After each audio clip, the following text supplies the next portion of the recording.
Her phone was face up on the kitchen counter when it buzzed. She was in the shower. I wasn't snooping. I was reaching for my coffee cup and the screen lit up and the message was already there, the first line visible before the preview faded. I read it twice before I understood what I was looking at. Then I read it a third time because the version of my life I'd been living 5 seconds ago no longer existed in the same shape. The name at the top of the screen was a name I knew. The words underneath were not what I'd expected them to be. Not even close. That message did something quiet to the room. My name is Ethan Cole. I'm 33. I work in logistics for a mid-sized freight company, which sounds more interesting than it is. Most days I spend on the phone with truck drivers who are either lost, late, or both. It's the kind of job that pays well enough to keep me from looking for something better and exhausts me just enough to keep me from doing anything about it. I live in a small house on the edge of town with a garage I've been meaning to clean out for 2 years and a coffee maker that makes it sound like it's negotiating its retirement every morning. I'm not unhappy. I'm just settled. There's a difference. Her name was Hannah Pierce. She was 30. She worked at the small bookshop on Maple Street, the one with the bell that never quite rang properly and the cat that slept in the window display regardless of what the seasonal theme was supposed to be. She had auburn hair she kept short and a habit of tucking it behind her ear even when there was nothing to tuck. She wore the same leather bracelet every day, the one her grandmother had given her, and she'd touch it sometimes when she was thinking, like it was a worry stone she'd never quite stopped using. She was quiet, not shy, quiet in the way of someone who decided early in life that most words weren't worth the breath. When she did speak, you listened. Not because she demanded it, because she'd already earned it. We'd been together for 2 years, met at the bookshop, which is the kind of meet cute that sounds invented, but isn't. I'd walked in looking for a gift for my sister and walked out with a phone number written on the back of a receipt, which Hannah later told me she'd never done before and would never do again. She liked that I'd asked her about the book she was reading instead of the one I was buying. I liked that she'd answered honestly instead of giving me the polite version. We moved in together after 8 months. It felt easy, the kind of relationship where you didn't have to explain yourself because the other person had already figured out the parts you weren't saying. The blind spot was this. I'd convinced myself that quiet meant content, that the long silences between us were comfortable because we didn't need to fill them, that when she stared out the kitchen window in the mornings with her coffee going cold, she was just thinking about nothing in particular, about the day ahead, about the small things people think about when their lives are working the way they're supposed to. That is hiding with better branding. It was a Tuesday morning, late October, the kind of cold where you could see your breath in the kitchen if the heater hadn't kicked on yet. Hannah had gotten up before me, which wasn't unusual. She liked the early hours, liked the quiet of the house before the day started making demands. I'd come down in a t-shirt and sweatpants, hair still a mess, and she'd been standing at the counter staring at her phone. She'd looked up when I walked in, smiled, that small, careful smile she'd been giving me for the last 3 weeks that I'd been trying not to notice. "Coffee?" I'd asked. "Already made some," she'd said. "I'm going to grab a shower." She'd set the phone down on the counter, face up, and walked past me toward the stairs. Her hand had brushed mine. Brief, almost not there. I'd watched her go. Then I'd turned to the coffee maker and started its morning negotiation. That's when the phone buzzed. I wasn't looking for it. I was reaching for the mug on the shelf above the counter, and the screen had lit up in my peripheral vision, and I glanced down the way anyone would. The name at the top said David. Just David. No last name, no identifier, just the name of a man I knew. A man we'd both known for years. A man who'd been the best man at her brother's wedding and who came to our barbecues in the summer and who'd helped me move a couch up our stairs the month we bought the house. The first line of the message read, "I can't keep doing this if you're not going to tell him soon." I stood there for what felt like a long time, but was probably 10 seconds. The coffee maker finished its cycle, the heater clicked on somewhere in the walls. Upstairs, I could hear the faint sound of the shower running. All of it felt very far away, like I was hearing it through water. I picked up the phone. I shouldn't have. I knew I shouldn't have. There is a version of this story where I put it back down, finish my coffee, and wait for her to come downstairs so I can ask her what she wants me to know. There is a version where I respect the locked door of her private life and trust that whatever this is, she'll tell me when she's ready. That version of me has better impulse control than the actual me. The actual me unlocked her phone. I knew the code, she'd never hidden it, and opened the message. The full text read, "I can't keep doing this if you're not going to tell him soon. He deserved to know. You deserve to stop carrying this alone. I'm not going anywhere, but please, Hannah, tell him." I read it twice, then a third time, then I scrolled up. The thread went back 6 months. I won't pretend I read all of it. My eyes moved over the messages the way your eyes move over something you can't quite let yourself see clearly. Fragments, phrases. I don't know how to start the conversation. "He's a good man. I'm not ready. Thank you for understanding. I couldn't have gotten through this without you." And then, 2 months ago, the results came back. It's what they thought it was. My hands went cold. I set the phone back down on the counter, face up, the way she'd left it. I walked to the kitchen table and sat down. The coffee maker was still making its small, grateful noises in the background. The shower was still running upstairs. The kitchen smelled like the coffee I hadn't poured yet, and the lavender hand soap she kept by the sink. I sat there and tried to understand what I'd just read. 6 months. She'd been talking to David for 6 months. About something she hadn't told me. About results that had come back. About a conversation she didn't know how to start with me. About a thing she was carrying alone. I'd thought it was an affair. For 3 full sentences of reading, that's what I'd thought.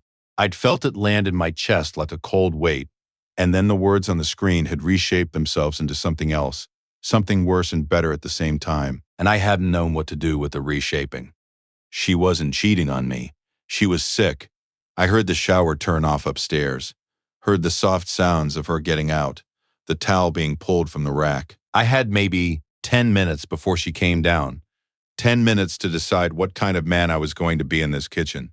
I could pretend I hadn't seen it, go back to the coffee maker, pour my mug, sit at the table the way I always did, and let her come down and have her morning and tell me when she was ready. That would be the respectful thing, the honorable thing, the thing that gave her control of her own story. I could also lose my mind a little. I chose a third option, which was to sit very still and do nothing at all, because my body had stopped taking instructions from my brain. She came down 10 minutes later. Her hair was damp. She was wearing the soft gray sweater she always wore on cold mornings, and the leggings with the small hole in the knee that she refused to throw away. She walked into the kitchen and saw me sitting at the table, and stopped. She looked at me, then she looked at her phone, then she looked at me again. "Ethan." That was all she said. Just my name, but her voice had gone careful in a way I'd never heard before. "I read it," I said. She went still. Not dramatically, just still. Her hand went to the leather bracelet on her wrist, turned it once, twice. "How much?" Took a breath. When she opened them again, they were wet. Not crying yet, just at the edge of it, the way her eyes did when she was trying very hard to stay composed and failing in slow motion. "I was going to tell you," she said. "I know. I wasn't. David isn't. I know." She crossed the kitchen and sat down at the table across from me. Slowly, like her legs weren't quite working the way she wanted them to, she put her hands on the table between us, palms down, like she needed to feel something solid. "How long have you known?" I asked. 6 months. "And David?" "He's my doctor's nephew." She said it almost apologetically. "I met him at that thing your work had last spring, the company picnic.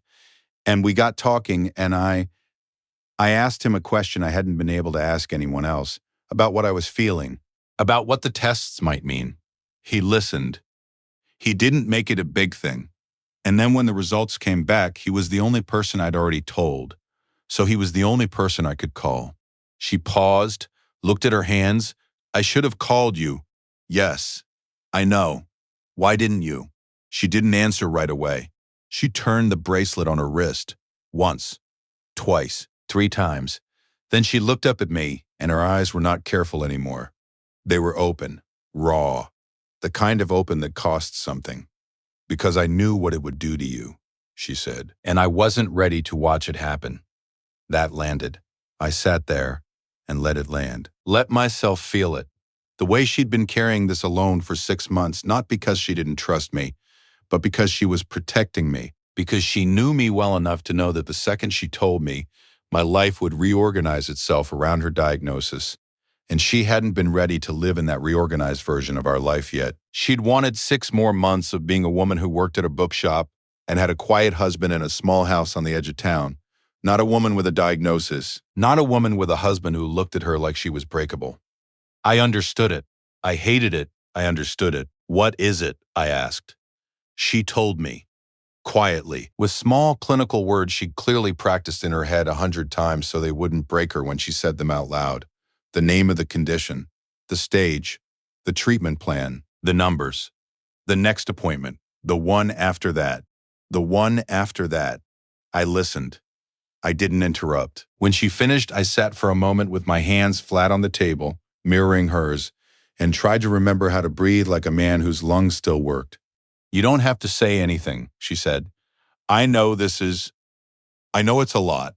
If you need a minute or a day or Hannah, what? Slowly, gave her time to pull her hand away if she wanted to. She didn't.